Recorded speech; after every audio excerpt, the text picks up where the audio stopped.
nokubabingelela abangcwele benkosi enkulu uNyazi. Amen. Amen. Ngiyothabana ngakaduma ngiphuma ezweni lasePotchefstroom ngokuzalwa.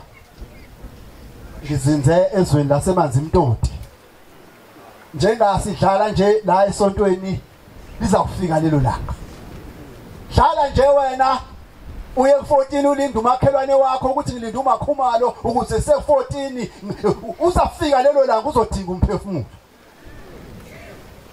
Sibiziwe maNazaretha, sibizwa inkosi yasePhakameni uNyazi phezulu ukuba size sisindiswe. Ungawabuza umbuzo wathi masi ngasasindi kuyakuba icala likabani. Sesihambe ibanga elide kangaka kangiyazi nemfudlane sengiyiwelile ngizofika la kuleli lizwe lakaHlabisa engangalazi nokuthi ngiyoke ngifike kulo ngiye ngigcine ngale ngaphesheya kaNongoma mangabe siyelindana khona kodwa namhlanje sikuleli lizwe engakaze make sesingasafiki kulomuzi wamaNazaretha lapho esibizwa khona kuyoba icala likabani. Ngithi umuntu nomina uqhamuka lomfana isikhathi sokuthi kuyadliwa manje njengasekudliwa emva kwenkonzo yasekuseni ngoba ngiyayisaba indaba yenkonzo emva kwenkonzo yasekuseni. Angazi shembe uzosiza kanjani engathi bengavalwa leli gebe eliba phakathi kwenkonzo yasemini nasekuseni. Ngoba ila kuvala khona indaba ayikhithi imizi yabantu.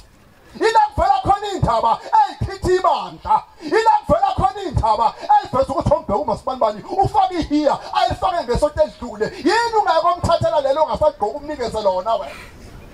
Ngiyayisaba labona break ekhona emva kwenkonzo yasekuseni. Ngiyayisaba leyo break.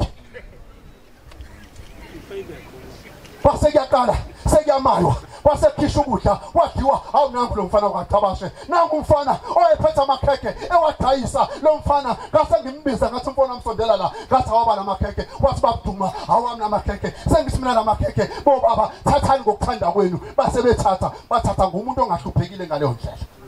Ngabusiswa inkosi uthiwe lonkosazana phezu kwentaba inhle ngakazi ngiza kulo ngafike ngathonikela lathi wena ngiyakubusisa into zakho mayilunga engabi khonto oyenza ingalungi. Lathanda oshembo njalo maNazaretha ikwe. Hayi ngase ngisiboba bathathana amakheke. Uthi umfana lamakheke awu7 rand awu7 rand imali encane. Ngathi sathana ngokuthanda kwenu. Niwaqede menithanda futhi. Ngikhuthaza lo mfana oqala umsebenzi wezandla ongafuni ukubheka umzali wakho ukuthi yonke into okuyitela kumzali wakhe. Ufunda into enhle lo mfana. Ngase ngithi mina thathani bo baba. Base beyawathatha labafana lamakheke. Babathatha lamakheke no baba bathatha baqeda kwadliwa kwaqedwa kwadlula amasonto amabili maNazaretha. Kuthe mangabe ngiphuma enkonzweni yasekuseni ngumuntu ke nje othanda ukuyihlalela yedwa ngoba kangizwani le indaba. Hayi namhlanje amadoda asengenile endabeni. Hayi madoda ngiyanicela phumane endabeni. Indoda sasindoda inesifuba. Mawuncike ndodeni uyitshela inkinga yakho sazi ukuthi uyiqedile leyo nkinga. Namhlanje ukhuluma nendoda zungu, ngakhuluma nawe inkinga yami namhlanje izozwakala kamsana ingakoshoni ilanga la namhlanje. Kwenza njani madodeni? Akulunga amadoda bandleni ukuzibandla lilunga. Thina umuntu okhuliswa uma wakhe ongakhuliswa ngoba kwakhe simbona ngeindaba ukuthi ubehlala noma wakhe lo akuhlalanga noyise. Kase ngimisa imoto. Kamisa imoto lapha. Ngathi ngakhuluma uNazaretha ngilungiselela ukuthi ngizobe sengiyamaya. Ngabeka lapha. Ngathi ngithi ngisakhubula. Ngeze umuntu engikhweba. Ngase ngiyaphenduka. Mangithi ngiyaphenduka. Nangu lo mfana uthi babuduma ngilethele leyo mali yakho. Ngithi kambe lo mfana ngoba kangikweleti. Hey le mali akhuluma. Ngikhuluma ngonaneni. Uthi ngilethele leyo mali yakho. Uthi babuduma uyakhumbula uthengela amakheke kulo mfana wakadabashe ngithi mina ngiyakhumbula impela. Uthi la makheke ke ewasithengela wena ngizokhokha imali yawo namhlanje. Ngafikelwa usizi maNazaretha ngafe emoyeni. Ngathi mntakaMhliziyo la makheke nganginipha ngothando ngangeve ngithi wakhokhe wathi babuduma ngicela ungisize thatha nansi imali yakho. Ngathi mina hayi ngeke ngiyithathe le mali yakho. Wathi babuduma ngisaba isandla somuntu. Wathi ayikho into engisaba njengesandla somuntu. Ma ungayithathi le mali ngesaba ukuthi kusasa uzohamba ukhuluma ngami usikade ngidla amakhekhe imali yakho. Ngikhuluma ngonene umuntu ongamdlula le ndlela ubheke lapha etsholo ngaxabisa umdlula endleleni ungamlifti ngisho ukumlifta iNazaretha.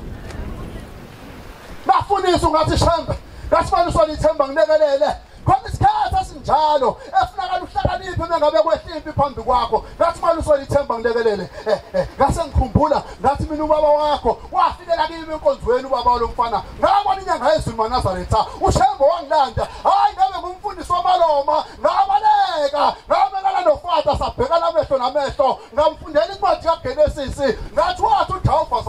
mnandi ngathi mangabe befuna ekhaya ngomfundisi wabaloma laba abantu uThixo ababeke lapha kimi bayozalwa ubani wahlehla umfundisi wahlala phansi uthi wakabhala incwadi ngihambe ngiyofunda esonto khawu ngiyofundela umfundisi wabaloma ngathi ngeke ngizekwenza lokho kanti ngase ngizizwi izwi lamazwi izwi lenyanga yezulu usikhomba senyanga sibusa nofezela siyosefa phambili ya asikhulumeni lezi ndaba ushamba uhloba ngalabo abantu bavela laba abantu ngivela emalomeni la ngivela khona ngapha bhadisa emalomeni kodwa basafika isikhathi sokuthi ngiyoqiniswa kwangavumi kanuni yazizulu liyangifuna lungifunela emhleni hamsane le ndawo ulambini umhlaba hayi maNazaretha ngase ngithi ngakhula noyihlo mina uyihlo ngendlela engiphethe kahle ngayo emhlabeni angeke ngikwazi ukuyithatha le mali njengasashona uyihlo ngakade ngenzela yena ukuthi uma ngijabulisa wena la ekhona nawe uyajabula wathi ababuduma ngiyabonga ngaphunyula kanjalo kanunyazi lwezulu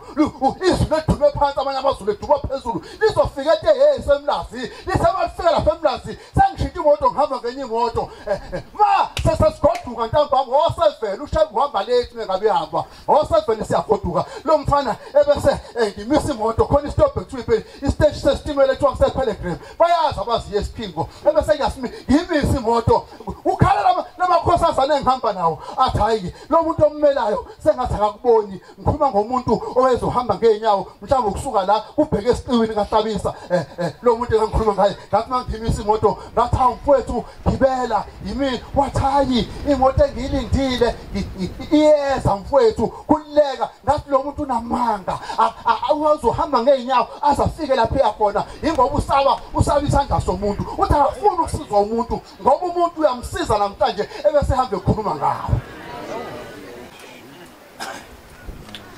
maNazaretha ma umuntu nomuntu engayilungisi sizolahlwa ikakhulukazi thina esibona umuyisi wezihlahla ezinkulu ezincane isinda ngokuyiwela ukuthi ngolenkosazana sizoba neqala lokulahlwa ngoba akekho umuntu ongayalwanga njengokuthi abantu abakhonze phansi kwethingo lenkosazana amen maNazaretha lapho engizenze khona masikhuluma ngobhombela ingudlangudlane hey ingayahla maNazaretha ebuhleni sibheka bezayo into yasezulwini lehla unyazi phezulu lehla maNazaretha into esasizwa ngendaba kuthiwa yenzeka kubhombela siyibone ngamehlo odado bashiye uwehla amathambo ebheke emthini bashiye yonke leyo into ngibabonela lapha ngase-Afrika bebhuza bayobhathwa ngocingo nothisha babo bashiya phansi belandela uShembe lapha endwedwe lathi maqhamuka uswavele ungazika Thixo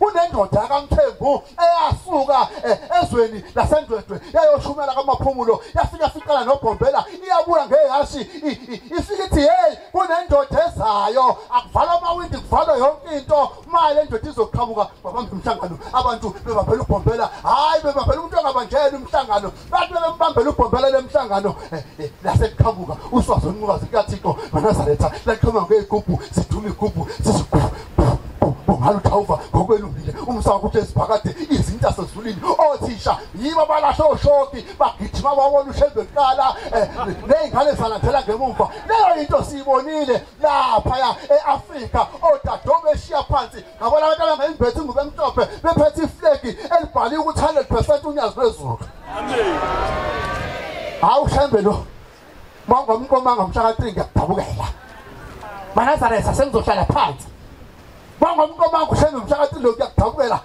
ngathi ngilele ebusuku ngabona ngathi siphezulu kwentaba intangakazi ngabona ibandla libuthele likanje malibuthele ibandla likanje ngase ngibona inkosi uThixo lenkosazana iqhibele lisamlela iza maNazaretha libheke epulpiti la ifika ibuthise khona kodwa epulpiti lalingekho ipulpiti lalubhombela emile njengoba ubona esitabelelo limile kodwa efake ingubo emhlophe maNazaretha wathi uThixo lenkosazana malibuke epulpiti libone into yasezulwini laselivala isamlela laselihloma phansi laseliyagijima enkosini uThixo enkosini ubhombela bafika bahlangana ngezifuba ngesikhathi behlangana ngezifuba behakana njengabelungu base luphela inkosi ubhombela yayisiphela inkosi uThixo wasala unyazi lwezulu lumile laphakamisa isandla laguqa ibandla lalivuma unyazi lwezulu amen luvele ezulwini maNazaretha noma ngabe thuya ngabazi umsebenzi unyazi eseliyenzile ngayibonisa ukuthi livele ezulwini ngalibona lingakahlali esihlabeni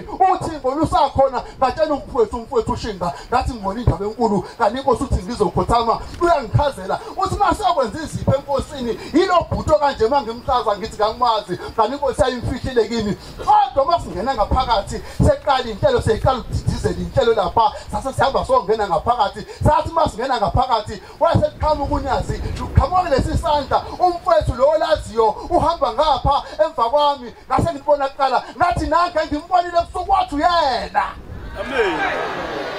Osibusele.